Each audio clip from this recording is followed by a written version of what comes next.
Where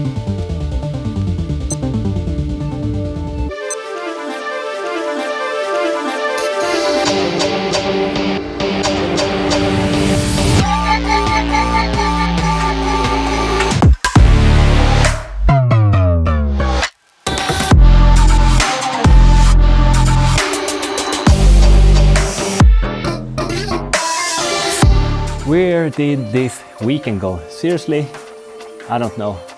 It went so fast, and now I'm back 9 to 5, which means 7 to 4 for me.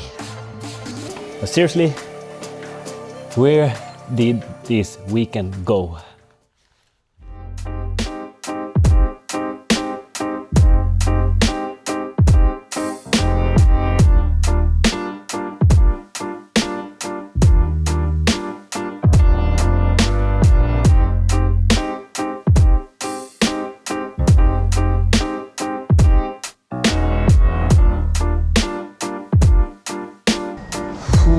It feels like I just jumped off work on Friday, did my Friday vlog with the Pocket 3, which I'm using it right now. I'm back on D-Log M once again. I'm giving it a last chance to see if I like it or not. If I don't, I will be jumping back to normal color profile once again with all auto settings. I'm trying to keep down the shutter speed with my Freewell Verbal ND filter. It's really bad on exposing on the D-Log M. Like you can see, you have the sun behind me right now and I'm totally dark on the screen. Let me switch over to the normal color profile so you can see what I mean. Okay, so this is the normal color profile. Can you see any difference? On the screen, I can totally see me fine.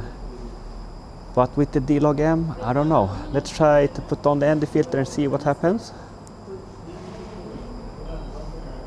This might work.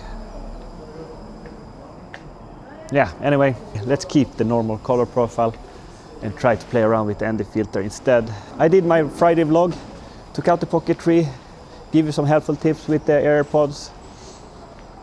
Turned out quite good.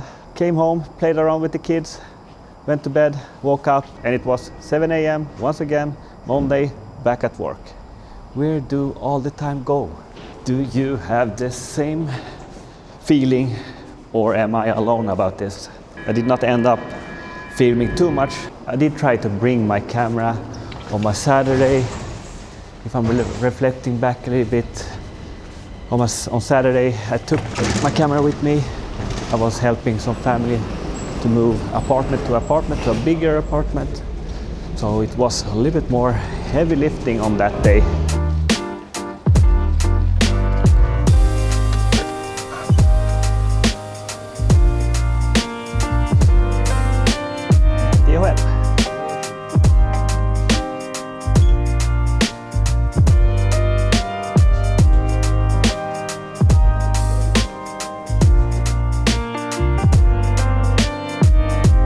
But looking back on my weekend, I was helping out some family and friends, moving apartment to apartment. I did bring my camera with me and I ended up doing a car vlog, which should be out on the channel anytime soon. The plan was to take the camera with me and document the whole move. I was too tired to think about filming. I met up with everyone 10 a.m. We ended up moving until 10 p.m. and I was home around midnight. It's a long day on Saturday. I did not have any time to do some edits, so Saturday just flew by like usual, even faster this time, moving for 12 hours. Let's check out what I have in this box that just arrived in the post office. I hope it is what I think it is. Let's do some unboxing, maybe some camera gear, who knows.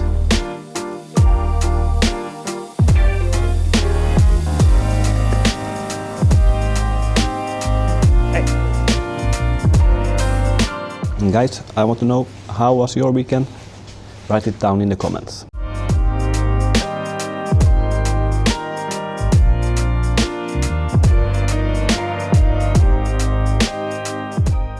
It's time for the unboxing, but I'm having a hard time to choose which bag I'm using. I need a light everyday bag that can fit a camera and some other stuff.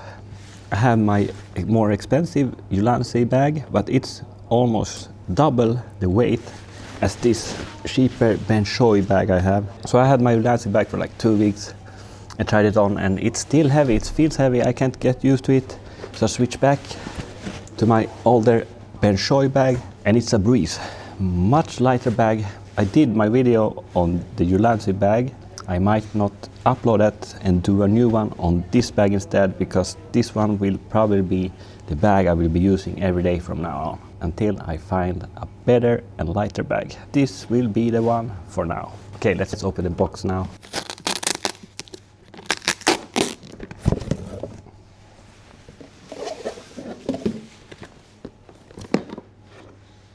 It's a Tamron box, so I hope it's this one inside as well. 17 to 28 f2.8. I'm currently using my APS-C lens, my older Yonglong lens I had with my A6700. So this will be the first full frame lens I will be using with the Sony ZV-E1. Oh, nice. Got a step-up ring 67 to 82. So if I'm getting a bigger ND, I have this one. I already have one for my VND at home, but nice to include that.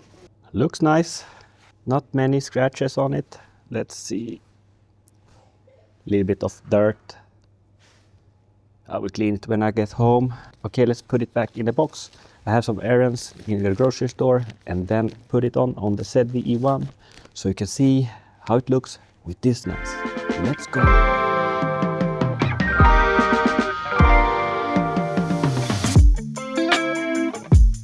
Okay, let's see what we need.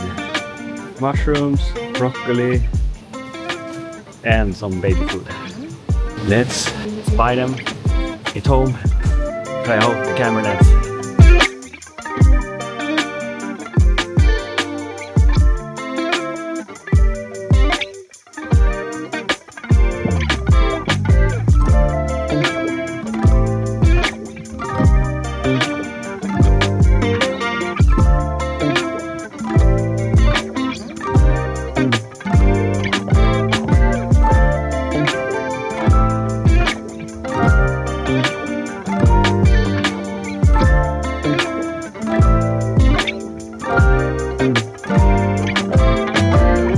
I did the whole unboxing in the coffee shop, and I was talking a little bit in there, but the audio was really poor, so I had to scrap that out. So I'm doing it today instead, on Wednesday, a couple of days after. You know what, even the weekdays is flying by. So here I am on a Wednesday with my Tamron 17 to 28 millimeter f2.8 with my Sony ZV-E1. The best way I can show you how this performs is to use it. So let's try out the Sony ZV-E1 and the Tamron lens on a short walk, handheld. Okay, we are on the Sony ZV-E1 right now. Handheld, active stab. So this is how it looks with the 17 millimeter and active stabilization on the ZV-E1. You have another step up, the dynamic stabilization, which I will be trying out as well. I just want to see how stable or how the picture quality is actually from the Tamron lens. I have been using my APS-C lens on this camera, wide 11 millimeter. It has worked great. It has the vignetting, so if I don't want that, I need to crop into the picture, but with this one, it will probably be away. Trying to get the right exposure here. I don't know how this looks.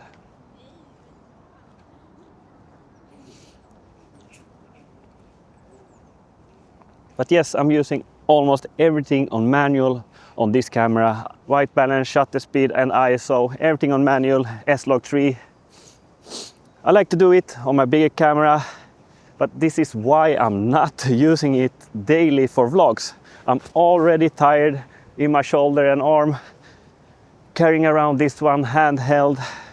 So that's why the Pocket 3 is so much easier to use while vlogging and running around. Okay, we try to jump over to the dynamic stabilization, but is this wide enough on the active? And was it too bumpy or jittery on the active? I don't know, I have to see afterwards. I'm using my ND filter, so it can be a little bit of vignette. Okay, let's jump over to dynamic and see how it looks. All right, so this is the dynamic stabilization on the ZV-E1. It should be a lot more smoother. I had to switch arms. It's too heavy for me. But I'm like walking normal pace, but not as fast as with my Pocket 3. But this is the dynamic stab. You can see it's a little bit more cropped in, even though I'm on 17mm. Let's see if I can do some zooming. Okay. Yeah, so this is the dynamic, and you get a little bit, and you get more crop from this one, but you get a little bit less bumps in your video. It's great when you need to do some handheld shots, but bear in mind, you got that crop. Okay, let's try out this lens a little bit more to see if you can zoom in. Okay, so this is 17mm, and if we zoom in here we have 28, and back to 17.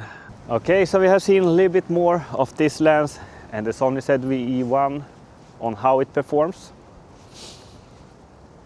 But I will be having more Pocket 3 videos on the channel, on my upcoming videos. I will try to figure out the D-Log-M a little bit more, so I will try one whole day with only D-Log-M and try to figure out how it works, how I will expose it and how I will be using it. And I will also do a little bit more auto normal color profile as well, so you can see by yourself and which mode you prefer to use. If you want to go easy, normal mode, and if you want to have a little bit more flexibility, go D-Log-M. But more on that on my upcoming videos. So this is it for this time. See you next time. Peace.